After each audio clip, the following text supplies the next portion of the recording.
Yo quisiera simplemente hacer 4 puntos, rápidamente. El primero ha sido reiterativo, pero yo creo que es importante para todos. Es lo que yo he llamado en otros escenarios una narrativa de la crisis. Cada que estamos hablando de un rescate, yo creo que uno necesita entender qué fue lo que pasó. Y lo necesita entender en sus complejidades, más allá de las caricaturas, más allá de los juicios rotundos y con los matices necesarios. Y las crisis siempre tienen un origen que uno podría describir donde hay una doble falta. Generalmente las crisis vienen de pecados o errores del Estado, que son por exceso y por defecto, y aquí hubo de los dos. Y en medio de esos errores del Estado hay un oportunismo privado, y las dos cosas se juntan, y surgen los problemas que estamos teniendo. Entonces yo creo que el primer punto es que entendamos qué fue lo que pasó. Y yo creo que el país no lo ha entendido plenamente, y seguimos repitiendo algunas fábulas o una historia sin los matices necesarios. Y yo creo que hay 3 elementos que yo he repetido en muchos debates, pero que vale la pena volver a traer a cuento. El primero, cómo creció el aseguramiento en Colombia. Vuelvo y repito, 2007, 2008, 2009 un poquito, 15 millones de personas entrando al régimen subsidiado. Puede repasar la geografía del país. Un alcalde le dicen, venga, acompáñeme con cofinanciamiento. Lo hacen por 6 meses, un año, y después dejan de pagar los recursos del esfuerzo propio municipal. ¿Qué pasa entonces? Comienzan a acumularse unas deudas muy grandes de las entidades territoriales con el sistema, con las EPS, el régimen subsidiado, y ahí aguas abajo en la cadena. En el mismo momento, 2008-2009, ocurrió en Colombia una explosión de los recaudos. Pasan de 250.000 millones a 2,4 billones de pesos en cuestión de 3 años. Gran oportunismo de mucha gente. Donde lo que ocurrió fue un mal diseño no deliberado que vino en parte de la sentencia T760 de la Corte, y alineamos los incentivos de todos los agentes, no nos digamos mentiras. IPS, EPS, médicos y pacientes para cobrarle el sistema. 2 billones de pesos adicionales. Colombia se convierte en el país del mundo país más atractivo del mundo para vender medicamentos de alto costo. He contado esta anécdota, pero no sobra repetirla. De manera casi cándida llegan unos señores que publican una revista sobre laboratorios farmacéuticos internacionales y me entregan la del año 2009. Y había una editorial y decía, Colombia, el país perfecto para vender medicamentos de alto costo. Abusó todo el mundo. Tercero, igualamos los planes de beneficio de los regímenes subsidiado y contributivo, no nos digamos mentira, con base en unos cálculos preliminares de lo que había ocurrido en Cartagena y Barranquilla, sin haber igualado las unidades de pago por capitación plenamente. Hubo al mismo tiempo fallas regulatorias, aquí nunca se constituyeron reservas técnicas, hubo corrupción y desviación de recursos, pero yo creo que las 3 cosas las tenemos que tener en cuenta, las 4 sobre la mesa. Hoy tomamos la fotografía y nos encontramos, lo he dicho en todos los escenarios, con un sector que está quebrado. Patrimonio negativo de la CPS en conjunto y unas deudas de 3, 4, 5 millones de pesos, de pronto más. Cuando hablamos de deudas y tomamos la fotografía, yo creo que tenemos que ser todos responsables y no sumar peras con manzanas, con bananos, con todo, porque se habla desde 14 billones de pesos hasta 2 billones. Ahí yo creo que vale la pena, doctor Juan Carlos, separar el flujo corriente de recursos, o sea, las deudas que tienen 30, 60 días de las deudas que tienen más antigüedad. Y yo que veo la última fotografía basada simplemente en los datos de los hospitales públicos, que yo creo que vale la pena que lo tengamos en cuenta. Y les voy a contar 2 fotografías, diciembre del año 2012 y junio del año 2013. Deudas del régimen subsidiado, que es el más grande con los hospitales públicos. Esas deudas no han aumentado. 2,4 billones de pesos. No están depuradas todavía, seguramente son menores, pero son las deudas totales 2,4 billones de pesos. Tanto la fotografía de diciembre como la fotografía de junio del año 2013, los últimos 6 meses.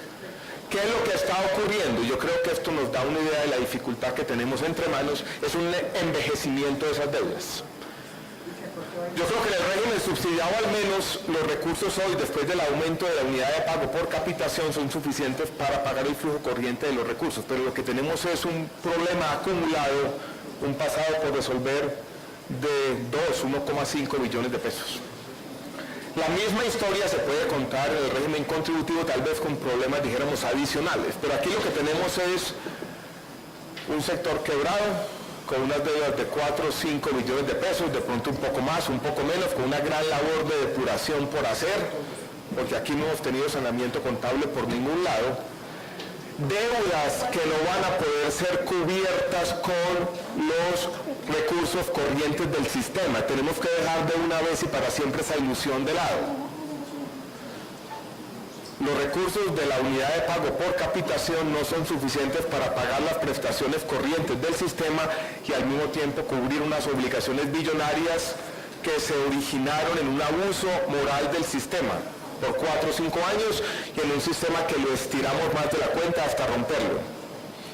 Porque creímos en algún momento equivocadamente que podíamos meter a todo el mundo, ser el país del mundo más generoso para pagar medicamentos e igualar las unidades de pago por capitación, todo con los mismos recursos.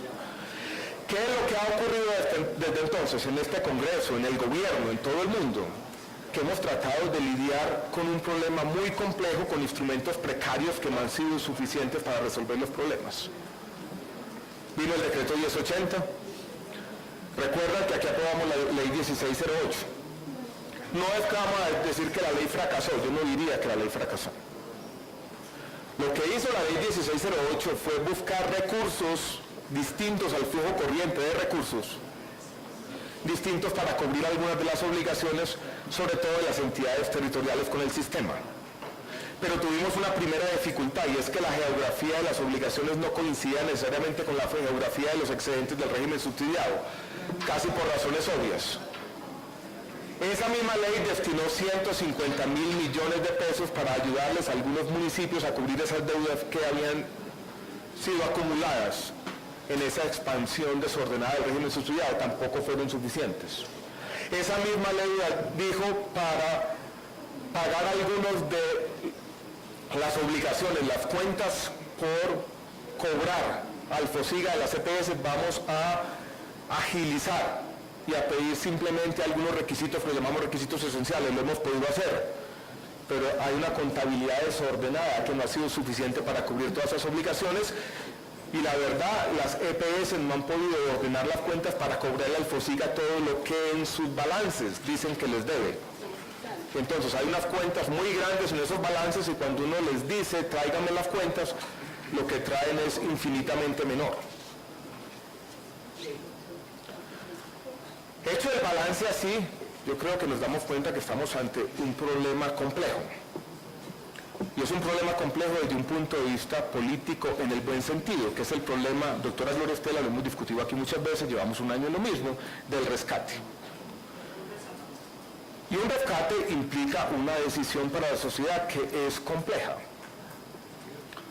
Y yo creo que la única forma de hacerla es entender que aquí hay culpabilidad de todos los agentes, unos más que otros, no quiere caer en generalizaciones, y que no hay alternativa, dijéramos, a encontrar algunos recursos fiscales y algunos instrumentos para lidiar con un problema, y tiene que darse una garantía de no repetición, de que esto no va a volver a pasar, y por eso yo digo que esto tiene que darse de la mejor manera en un contexto de reforma, porque va a ser muy difícil que se dé en un contexto diferente.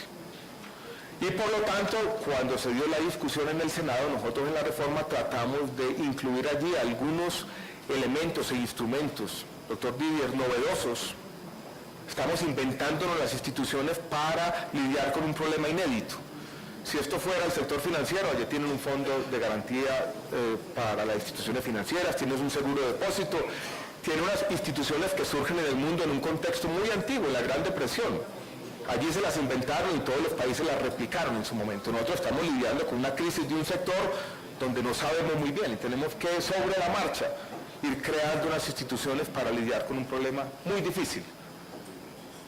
Si no lo hacemos bien, vamos a tener una quiebra en las instituciones prestadoras y esto va a afectar de manera sustancial la salud de los colombianos. Vamos a quebrar. Pero hemos sido capaces hasta ahora de aplazar el problema, de tirar la pelota hacia adelante, de mamar gallo un poco. Llegó la hora de ponernos serios, señores. Y decir, lo que habíamos hecho no es que fracasó, es que fue insuficiente ante el tamaño del problema que tenemos entre manos. Y yo he querido a veces de manera, o he fracasado como en lo siguiente, en decir, mira, aquí también si se quiere hay una visión trágica, esto es difícil. Y en el fondo, cuando uno juzga las intenciones de lo que pasó, de quienes aumentaron el régimen subsidiado, este tema de los medicamentos, no todas eran malas, la gente quería que tuviéramos un mejor sistema de salud, pero esto se hizo de manera caótica y desordenada. Entonces, ¿qué es lo que plantea la reforma? Y daremos el debate aquí, de todos los instrumentos, de frente al país, como toca, sin soslayar las dificultades éticas y morales, y sin soslayar la obligación que tenemos como Estado, que aquí todos estamos representados, porque aquí está la superintendencia, la contraloría, la personería, aquí estamos todos, está el Congreso y está el gobierno. Y este es un problema de todos, no es un problema mío, ni del gobierno, es de todos, de la sociedad. ¿Qué es lo que hemos planteado? Primero, como tomamos esa fotografía y la fotografía es muy distinta de un lado y el otro, tenemos que hacer un saneamiento contable y saber cuánto es que se debe, cuál es el valor de la deuda. Necesitamos saber. Y lo que necesitamos es que la superintendencia tenga los instrumentos necesarios para que los agentes involucrados se puedan sentarse, obligatorios, ahí sí para siempre sentarse a conciliar estas deudas. Y para que el gerente del hospital público pueda mañana, cuando tiene unas deudas infladas y las va a tener que reducir a la mitad o a menos, porque eso ha pasado, no es inédito, pueda decir yo cancelo estas deudas, una vez llega la conciliación. Porque se mueren del miedo muchos de los gerentes para hacerlo. Entonces, darle los instrumentos a la superintendencia, a los diferentes agentes, sobre todo a los públicos, para de una vez por todas conocer las deudas y hacer el saneamiento contable. En una entrevista que di yo creo que llevaba como una semana en el ministerio, se me ocurrió decir una frase que en retrospectiva yo creo que resultó siendo clarividente. Aquí en este sector la contabilidad no pegó. No ha pegado plenamente. Y la verdad, no nos digamos mentiras, con la 1438 resolvimos un problema de caja con el giro directo, pero ese problema de caja nos llevó a un problema contable. Porque llega el giro directo a muchos de los prestadores, las EPS no dicen bien para qué es y nunca castigan las obligaciones. Entonces ahí va la plata. Muchas veces dice va para la deuda nueva, para la vieja, se quedan con la caja y los balances y estados financieros siguen completamente desordenados. Aquí tenemos un problema contable por resolver. Entonces miren que tenemos una superposición de problemas, no solo el problema de las deudas, sino el problema contable que nos hace difícil de cuantificar cuál es la magnitud de lo que tenemos que resolver. Las leyes pueden ayudarnos a afrontar este desafío, pero este es un desafío que tenemos que afrontar todos y tenemos que sincerarnos de una vez por todas. Entonces las leyes dice, vamos a enfrentar este problema conjuntamente y plantea una serie de instrumentos. También, y hubo, dijéramos, un aporte importante del senador Eugenio Prieto en el Senado, nos da algunos instrumentos para que la contabilidad en este sector pegue de una vez por todas. Y eso lo tiene la ley. Después la ley nos permite, con la ayuda del Ministerio de Hacienda, una conversación que no ha terminado, asumir algunas partes de las obligaciones, teniendo instrumentos financieros sin soslayar las dificultades y sin caer en caricaturas y sin medrar todos en los problemas difíciles que tenemos que resolver, porque si nos llenamos aquí de arengas, como se está dando este debate, no vamos a resolver los problemas. Y aquí tenemos, por ejemplo, el tema de Solsalud, que ha sido mencionado esta mañana. El liquidador dice 450.000 millones de pesos. No tiene activos. Alguien podría decir muy fácilmente, pues que los paguen. ¿De dónde vamos a sacar la plata? Usted siga con todos los juicios disciplinares, persiga a los socios, exprópielos hasta el último centavo, haga los juicios fiscales, disciplinarios, penales, todo lo que sea. Pero ¿cuánto puede durar eso, doctora Liliana? No es lo que puede durar. Doctora Dalina. Puede durar años. Mientras tanto necesitamos tener algunos instrumentos financieros, doctora Lina, a la mano, ¿no? Y entonces lo que hemos dicho es, ahí tenemos la subcuenta de garantías del FOSIGA, que fue el resultado de la 1608, Pero nos hemos imaginado que en el Ministerio de Hacienda hay algunos temas que resolver, o instrumentos fiscales meramente, para asumir parte de esa deuda, y señalo la palabra parte, o instrumentos financieros, donde uno podría decirle, por ejemplo, al Hospital Universitario de Santander, yo le doy un crédito por una fracción de lo que le deben, por 20, 30 mil millones de pesos, condiciones financieras, un periodo de gracia de 5 años, con una tasa de interés subsidiada, bajo la condición de que usted castigue las obligaciones, que ya la ley se lo va a permitir y usted no va a entrar en ningún detrimento fiscal. Todas las crisis financieras del mundo, no ha habido una sola que no se resuelva con todos ponen. No ha habido una sola que no se resuelva con todos ponen. Cuando hay una crisis financiera, esto tiene que hacer un esfuerzo mancomunado de la sociedad. Y cuando estamos diciendo el Estado va a asumir una parte, lo que estamos diciendo, entre otras cosas, es que todos vamos a asumir una parte. Pero los agentes involucrados también tienen que estar. Entonces la ley contempla en un artículo largo, complejo, donde nos estamos inventando sobre la marcha la forma idónea de asumir un problema muy difícil que se originó en unas circunstancias complejas, en pecados por omisión y por acción del Estado y en oportunismo del sector privado y algunos de los agentes. No quisiera caer en generalizaciones. Yo creo que las generalizaciones aquí también han impedido que tengamos, dijéramos, un debate como lo tenemos que tener civilizado. Y también, pensando en el futuro, y pensando en que va a haber algunos agentes que puedan jugar en el nuevo sistema, tenemos que darles a esos agentes la posibilidad de que se fortalezcan patrimonialmente. Y ahí tenemos una serie de medidas, todavía muy en borrador, que discutiremos en su momento. De frente, sin soslayar, dijéramos, la dificultad de un debate. Como el debate no va a ser fácil, yo vuelvo, insisto, dijéramos, en un tema. No podemos tener juicios rotundos, tenemos que respetar los matices. No todos los agentes de este sistema son corruptos. No todas las EPS han sido malos y se han robado la plata. No todos los hospitales de Colombia son corruptos. No todos los que participamos en este sector estamos alimentados por intereses siniestros. Aquí tenemos buena voluntad entre todos. Estamos tratando de resolver un problema complejo. Y daremos este debate. Y esta comisión tiene ese privilegio y esa gran responsabilidad.